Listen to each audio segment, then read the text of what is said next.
Please subscribe and don't forget to press the bell icon to get notified whenever we upload a new video.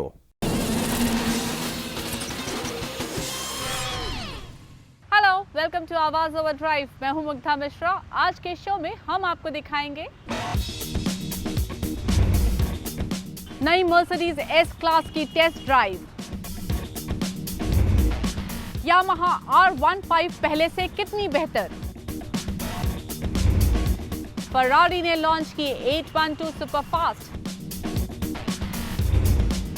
और हमारे expert Tutu Dhawan बताएंगे mileage और low maintenance के लिहाज से Ford Figo या फिर मारुति बलेनो में से कौन सी कार लेनी चाहिए। उनके अंदर भी उतने ही फीचर्स हैं जो मारुति के आते हैं, बट अनफॉर्चुनेटली मारुति की reach is much more, plus residual value बहुत बढ़िया है।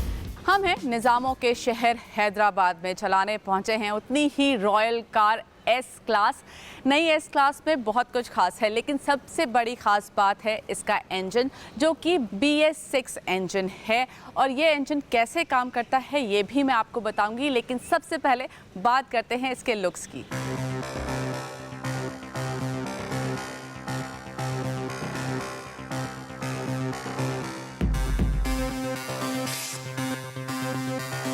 नई एस क्लास एक फेस लिफ्ट है, जिसकी वजह से जो ज़्यादा बड़े बदलाव हैं वो आपको गाड़ी के इंजन और इंटीरियर्स में मिलेंगे। लुक्स में कोई बहुत बड़े चेंजेस नहीं हैं। जो चीज़ें बदली हैं वो हाईलाइट कर देती हूँ। पहले ये हेडलैम्प काफ़ी एडवांस्ड हेडलैम्प है और अब आपको यहाँ पर ये 3 DRLs दिखाई देंगे और इसमें एक हायरार्की सेट की गई है। CLA को मिलता है 1 DRL, ई क्लास को 2 और एस क्लास में आपको ये 3 DRLs दिखाई देंगे and they look very very nice. सामने ये जो ग्रिल है इसमें आप ये स्क्रीन देख सकते हैं, इसके पीछे ही रडार टेक्नोलॉजी और बाकी सेंसर्स छुपे हुए हैं। नीचे बम्पर में बदलाव है और साथ ही ये जो क्रोम का इस्तेमाल है ये काफ़ी खूबसूरत दिखता है। चलिए लेकिन अब रियर प्रोफाइल भी देखते हैं, वहाँ क्या बदला है और क्या कुछ खास है।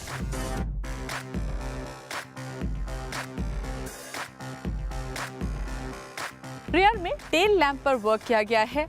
LED टेल लैंप्स हैं और इसमें क्रिस्टल इफेक्ट दिखता है। They look very beautiful.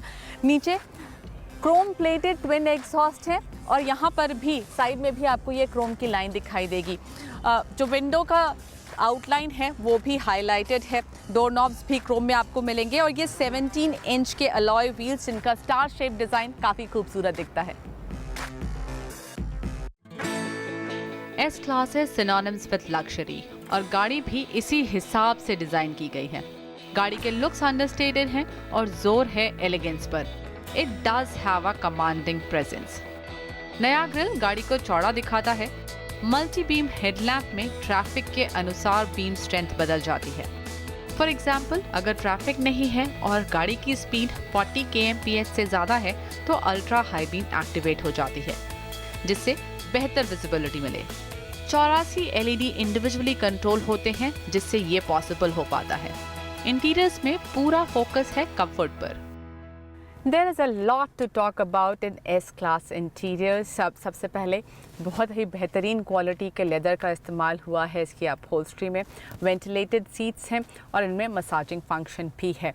सामने ये वुड पैनल का इस्तेमाल है, वेरी गुड क्वालिटी। आपको इंटीरियर्स में 2 कलर के ऑप्शन मिलते हैं, ब्लैक और बेज। अगर आप बेज चुनते हैं तो बेज के इंटीरियर्स मिलेंगे और ये जो डैशबोर्ड है इस पे एस्प्रेसो ब्राउन मिलेगा। साथ ही यहाँ पर आपको ये जो डिस्प्ले स्क्रीन मिल रही है, this is a big change that you will see in S class. आप देख सकते हैं नेविगेशन स्क्रीन, एंटरटेनमेंट स्क्रीन और आपके सामने का जो स्पीडोमीटर, टैकोमीटर है, ये सारी एक स्क्रीन में है और इनको मैनेज करना काफ़ी आसान है इस स्टीयरिंग माउंटेड कंट्रोल से। हालांकि अगर आप इन बटन्स को इस्तेमाल करना चाहते हैं तो वहाँ पर आपको थोड़ा वक्त ज़रूर लग जाएगा। इवन द स्टीयरिंग इज़ नापा लेदर, तो बहुत ही बढ़िया क्वालिटी का इस्तेमाल है यहाँ पर इन इंटीरियर्स में। इवन द रीडिंग लाइट या फिर लाइट जो यहाँ पर दिया गया है, that is so beautiful, it looks like jewels. बहुत ही ज़्यादा सारे फीचर्स हैं इस गाड़ी में। एक इंटरेस्टिंग बात आपको और दिखाती हूँ, यहाँ पर ये जो आर्मरेस्ट है इसको आप ऐसे ओपन कर सकते हैं, जिसमें आपके चार्जिंग पॉइंट भी दिया गया है और आप इस आर्मरेस्ट को इधर से भी ओपन कर सकते हैं। इस ट्विन साइड ओपन, और यहाँ पर QI चार्जिंग स्टेशन है, तो अगर आपका फ़ोन QI इनेबल्ड है, जो कि मेरा नहीं है, तो आप उसे बस यहाँ रखिए और वो चार्ज होना शुरू हो जाएगा। यहाँ पर आपके USB पोर्ट और SD कार्ड वगैरह डालने की जगह भी दी गई है। लेकिन इस गाड़ी की सबसे बड़ी इम्पॉर्टेंट सीट है इसकी पैसेंजर सीट। चलिए वहाँ बैठते हैं, देखते हैं वहाँ क्या क्या चीज़ें दी गई हैं। A picture says 1,000 words, और आपको मुझे देखकर समझ में आ ही गया होगा कि एस क्लास की ये सीट कितनी कंफर्टेबल है। सामने की ये जो सीट है ये काफ़ी आगे हो जाती है, फुटरेस्ट आपके लिए खुल जाता है। सामने ये 10 इंच से बड़ी स्क्रीन जिसको कि मैनेज आप इस रिमोट से कर सकते हैं, और काफ़ी आसानी से आप इसमें अपने मीडिया ऑप्शंस चुन सकते हैं। इसमें ब्लू रे है, DVD प्लेयर है, और साथ ही इसमें आपकी USB कनेक्टिविटी है। आप अपना फ़ोन कनेक्ट कर सकते हैं, तो हर मीडियम से, इनफैक्ट आप इसमें TV और इंटरनेट एक्सेस भी देख सकते हैं। तो आप हर तरह से इसको कनेक्ट करके अपने मसाजिंग आपको किस इंटेंसिटी की चाहिए, कैसी चाहिए, ये भी स्क्रीन पर आप डिसाइड कर सकते हैं। टेम्परेचर अपने हिसाब से दोनों जोन के अलग अलग सेट किए जा सकते हैं, और साथ ही बर्मेस्टर के ये हेडफोन्स भी दिए गए हैं। इसमें 13 स्पीकर सिस्टम है इस गाड़ी में, और साथ ही ये हेडफोन्स भी दिए गए हैं जिससे जो रियर पैसेंजर है वो अपनी मर्ज़ी का म्यूज़िक या अपनी मर्ज़ी का मीडिया आउटपुट देख सके और उसे एंजॉय कर सके। नए टेलीमैटिक जनरेशन 5.5 से एप्पल कारप्ले और एंड्रॉयड ऑटो के साथ फ़ोन्स कनेक्ट किए जा सकते हैं। फ्रंट स्क्रीन पर गाड़ी की सारी इन्फॉर्मेशन और कंट्रोल्स हैं, जैसे drive modes, suspension settings, driver assistant settings. ये टच स्क्रीन नहीं है और इतने सारे बटन समझने में कुछ वक्त ज़रूर लग सकता है, लेकिन ये काम तो शायद ड्राइवर को ही करना है। रियर सीट स्क्रीन कंपैरेटिवली इस्तेमाल में आसान है, और यहाँ से कंफर्ट फीचर्स मैनेज होते हैं, जैसे एम्बियंस लाइटिंग के लिए 64 कलर्स के ऑप्शन दिए गए हैं जो आप इस स्क्रीन से मैनेज कर सकते हैं। डिपेंडिंग ऑन योर मूड इन्हें चुना जा सकता है। बर्मेस्टर के 13 स्पीकर स्टैंडर्ड हैं और 18 स्पीकर्स का पैकेज भी लिया जा सकता है। But as I said, the magic is in the engine. इस क्लास में आपको पेट्रोल और डीजल दोनों इंजन के ऑप्शन मिलते हैं। हम डीजल गाड़ी चला रहे हैं, और आपको बता दूं इसमें L6 3 लीटर इंजन है जो कि 290 PS की पीक पावर और 600 Nm का पीक टॉर्क प्रोड्यूस करता है। गाड़ी बहुत ही स्मूथ चलती है, लेकिन इस गाड़ी की सबसे बड़ी ख़ास बात यह है कि both petrol and diesel engines are BS6 compliant, और उससे भी बड़ी बात यह कि ये BS4 फ्यूल पर भी चलते हैं।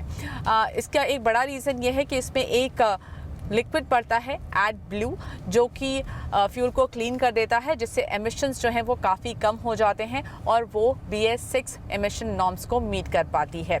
परफॉर्मेंस वाइज इस गाड़ी में एयर सस्पेंशन है, जिसकी वजह से बहुत ही स्मूथ ड्राइव मिलती है, और साथ ही चारों टायर्स में अलग अलग यहाँ पर मॉनिटरिंग होती रहती है, और इसकी वजह से एक लेवल जो ये मेंटेन करती है, ये हर वक्त मेंटेन करती है ये गाड़ी, and you get an absolutely beautiful ride.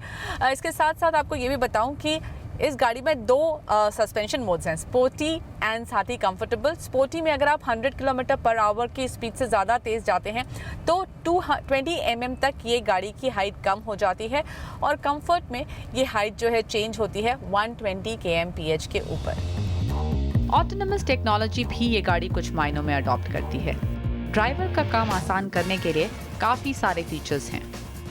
इस क्लास में ADAS टेक्नोलॉजी भी है, एडवांस्ड ड्राइवर असिस्टेंट सिस्टम, जो कि ड्राइवर की काफ़ी हेल्प करती है लेन में बने रहने में। अगर ड्राइवर को नींद आ रही है तो ये अलर्ट देती है, और साथ ही इस गाड़ी में रेडार है, जिसकी वजह से ये आगे वाली गाड़ी या फिर आगे वाले ऑब्जेक्ट के साथ एक सर्टेन डिस्टेंस मेंटेन करती है। अगर सडनली कोई गाड़ी ब्रेक करती है या फिर कोई आपके सामने आ जाता है, दिस कार विल ब्रेक, और ये हमने देखा भी है, बहुत क्विक रिस्पॉन्स वहाँ से मिलता है। This car will definitely not collide from anything that comes in front of it. Mercedes S350 diesel की एक शोरूम कीमत है 1.33 करोड़ और S450 पेट्रोल की 1.37 करोड़ रुपए। मर्सिडीज S क्लास अपनी इमेज और लेगेसी को मेंटेन करते हुए नई टेक्नोलॉजी को बखूबी अपना रही है। स्पोर्ट्स बाइक सेगमेंट में बिक्री के मामले में यामाहा कई दिनों से पीछे चल रही है। इसी को ध्यान में रखते हुए यामाहा ने R15 का 3rd जनरेशन लॉन्च किया है। तो ये बाइक पहले से कितनी बेहतर है, क्या कुछ नया है, चलिए पता करते हैं इस स्टोरी में।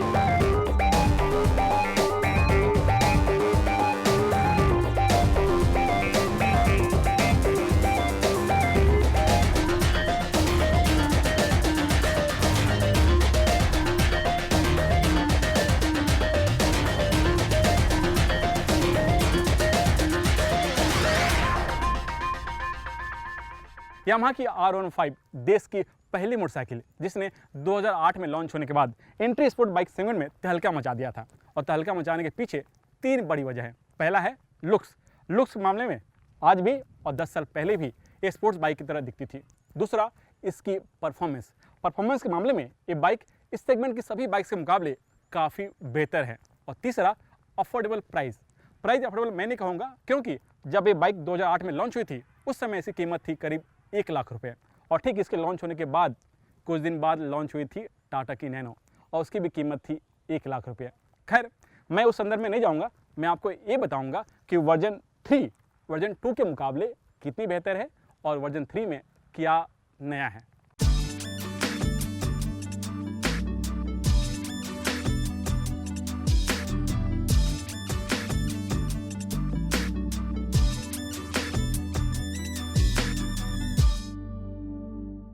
यामाहा की R15 वर्जन 2 के मुकाबले इसमें कई बदलाव किए गए हैं, लेकिन मैं आपको बताऊंगा कुछ बड़े बदलाव जिसे आप देखकर नोटिस कर सकते हैं। उनमें पहला बदलाव है इसका फ्रंट लुक पूरी तरह से नए शेप में है। खासकर इसका जो हेडलैम्प का डिजाइन है वो नया है और इसमें LED का इस्तेमाल किया गया है। पहले हाइलोजन बल्ब का इस्तेमाल होता था। दूसरा बदलाव इसके फेयरिंग में किया गया है। फेयरिंग का डिजाइन पहले से ज़्यादा स्पोर्टी और इसे एरोडायनेमिक लुक दिया गया है। तीसरा बदलाव इसके फ्यूल टैंक में किया गया है। फ्यूल टैंक को पहले के मुकाबले 1 लीटर छोटा रखा गया है। पहले 12 लीटर का फ्यूल टैंक मिलता था, अब इसमें आपको 11 लीटर का फ्यूल टैंक मिलता है। चौथा बदलाव इसके स्पीडोमीटर में किया गया है। अब स्पीडोमीटर पूरी तरह से डिजिटल हो चुका है और इसमें आपको 18 इंफॉर्मेशन डिस्प्ले होते हैं। पांचवा बदलाव इसके सीट में किया गया है। पहले भी ट्विन सीट हुआ करता था, आज भी ट्विन सीट है, लेकिन जो इसका डिजाइन है वो नया है। जो छठा बदलाव है वो इसके टेल लैम्प में किया गया है। अब जो इसका टेल लैम्प है वो R1 से थोड़ा सा इंस्पायर्ड है, लेकिन इसके बॉडी के फ्रेम में भी कुछ बदलाव किए गए हैं। वो है इसका व्हील बेस की जो लंबाई है पहले के मुकाबले 20 मिलीमीटर छोटा रखा गया है। अब आप पूछेंगे कैसे छोटा रखा गया है, तो जो इसका स्विंग आर्म है उसको थोड़ा सा छोटा किया गया है ताकि जैसे ही आप हाई स्पीड में कॉर्नरिंग करते हैं उस समय आपको बेहतर हैंडलिंग मिले। लेकिन इंजन में क्या बदलाव किया गया है, चलिए वो भी देख लेते हैं।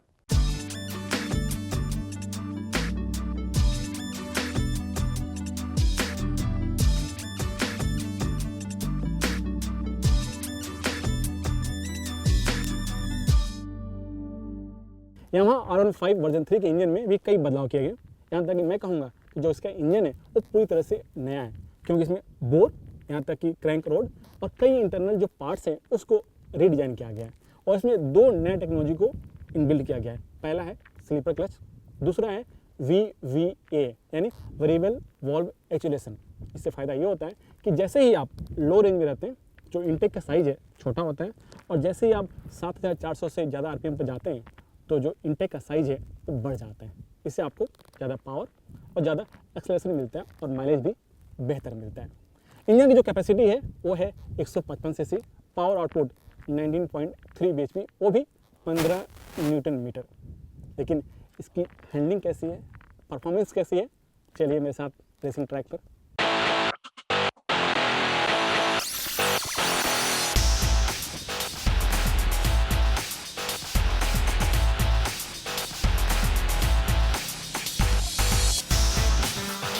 परफॉर्मेंस के मामले में इस सेगमेंट की जितनी बाइक है उनसे ये कहीं बेहतर है। आप इसे हाई स्पीड में चलाएं या लो स्पीड में, दोनों जगह स्मूथ चलती है। पावर और आरपीएम बढ़ने से वर्जन 2 के मुकाबले वर्जन 3 आपको एक अलग ही रोमांच देती है। बेहतर शॉकर, 20 मिलीमीटर कम व्हील बेस और चौड़े टायर होने की वजह से हाई स्पीड में टर्न के दौरान ये बेहतर हैंडलिंग देती है। पावर बढ़ने के बावजूद टेस्ट कंडीशन में ये 50 किलोमीटर की माइलेज देती है। एबीएस जरूर नहीं है, लेकिन इसके ब्रेकिंग सिस्टम को FC25 की तरह बेहतर बनाया गया है। इन सब फीचर के बाद इसकी कीमत 1,25,000 रुपए है।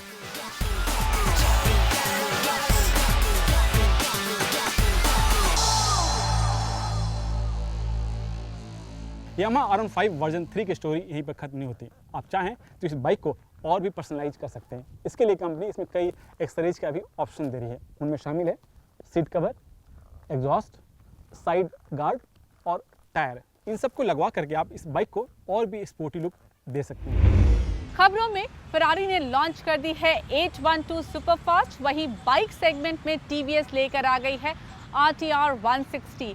So let's take a quick update of auto news this week.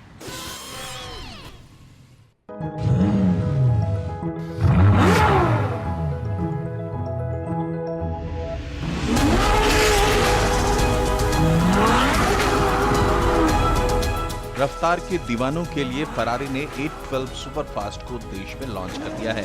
इसकी कीमत 5 करोड़ 20 लाख रुपए है।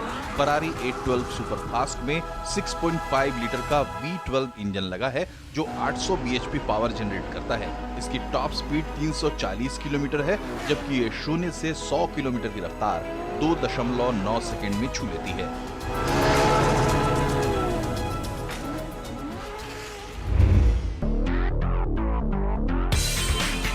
टीवीएस मोटर्स ने अपाचे सीरीज की एंट्री बाइक RTR 160 को नए अवतार में लॉन्च कर दिया है। नई RTR 160 को रेसिंग डीएनए को ध्यान में रखकर बनाया गया है। इसी वजह से लुक और डिजाइन के मामले में ये RTR 200 से मेल खाती है। कंपनी ने इसके 2 मॉडल उतारे हैं, पहला कार्बोरेटर और दूसरा फ्यूल इंजेक्शन तकनीक के साथ, और दोनों ही मॉडल में 160 सीसी का इंजन है, लेकिन पावर अलग अलग है। FI मॉडल में 16.8 bhp पावर मिलता है, जबकि कार्बोरेटर में 16.5 bhp पावर मिलता है। नई RTR 160 की कीमत 81,000 से 90,000 रुपए के बीच है और इसका सीधा मुकाबला यामाहा FZ और पल्सर NS 160 से है।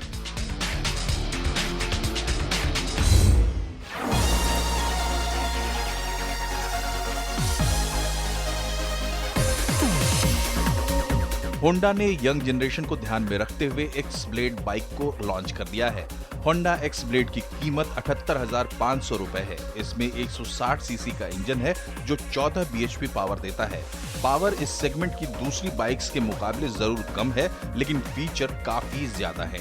फीचर के तौर पर LED headlamp, digital instrument panel, razor sharp design के साथ डुअल पोर्ट साइलेंसर दिए गए हैं। वक्त है आपके सवालों के जवाब देने का, और जवाब देने के लिए मेरे साथ मौजूद हैं मशहूर auto expert Tutu Dhawan. Hello Tutu sir. Hello जी। पहला सवाल राजेश जाम्बुलकर का है। कार खरीदने की सोच रहे हैं, जानना चाहते हैं अच्छी बिल्ड क्वालिटी, लो मेंटेनेंस, अच्छी माइलेज के लिहाज से फोर्ड फिगो DCT या फिर बलेनो CVT में से कौन सी चुने? देखिए, देखा जाए तो there is nothing wrong with Ford either, क्योंकि उनके अंदर भी उतने ही फीचर्स हैं जो मारुति के आते हैं, बट अनफॉर्चुनेटली मारुति की reach is much more, plus residual value बहुत बढ़िया है, प्लस उनके जो कॉस्ट ऑफ मेंटेनेंस है वो भी उनकी कम आती। So obviously I think we have no choice but to suggest कि आप बलेनो दें। 1.2 लीटर इंजन के साथ 85 bhp निकालती है और 21 किलोमीटर का फ्यूल एवरेज का दावा है। ABS, एयर बैग्स, ये सब चीज़ें स्टैंडर्ड आती हैं। साथ में पीछे उसका मॉडल नहीं लिखा जाता, चाहे आप एंट्री वर्जन लीजिए चाहे आप टॉप वर्जन लीजिए। So you could be driving an entry version and telling everybody कि आप टॉप वर्जन में चला रहे हैं। और 1.2 लीटर इंजन के साथ 85 bhp निकालता है। प्राइस उसकी शुरू होती है 5.39 से और जाती है 7.82 तक। और ABS, एयर बैग्स, ये सब चीज़ें स्टैंडर्ड आती हैं। हाई टेंसाइल की स्टील बॉडी है which give you protection, God forbid कोई एक्सीडेंट हो तो। टूटू जी, आज मारुति को लेकर काफी सारे सवाल आए हैं। अगला सवाल मुकेश सिंह राठौर का है, जानना चाहते हैं मारुति स्विफ्ट खरीदें या फिर Hyundai ग्रैंड i10। इनकी रनिंग हर महीने की करीब 1500 किलोमीटर है, इन्हें पसंद ग्रैंड i10 है। देखिए, जो पसंद है उनको ग्रैंड i10, तो हम उनके खिलाफ नहीं जा सकते, और हम तो यही कहेंगे जो आपको पसंद है you buy that because you have to live with it, और आपको ही चलानी है, तो वाई शुड वी से कि आप वो ना लीजिए। और वो 1.2 लीटर इंजन के साथ आती है और 16-17 किलोमीटर आराम से निकाल देती, 83 bhp है, प्लस सारे फीचर्स उन्होंने भी अब इसके अंदर आने शुरू हो गए हैं, तो there is nothing which is amiss. But yes, when you are talking of value for money, तो आई वुड हैव कंसिडर्ड कि शायद स्विफ्ट देखी जाए, क्योंकि वो भी हाल में ही लॉन्च हुई। अगर आपका ऑटो से जुड़ा कोई सवाल है तो आप हमसे पूछ सकते हैं आवाज ओवरड्राइव के ऑफिशियल फेसबुक पेज पर। मेरे साथ जुड़ सकते हैं ट्विटर पर, मेरा हैंडल है मिश्रा मुग्धा। टाइम टू से बाय बाय, लेकिन आप देखते रहिए CNBC आवाज। नमस्कार।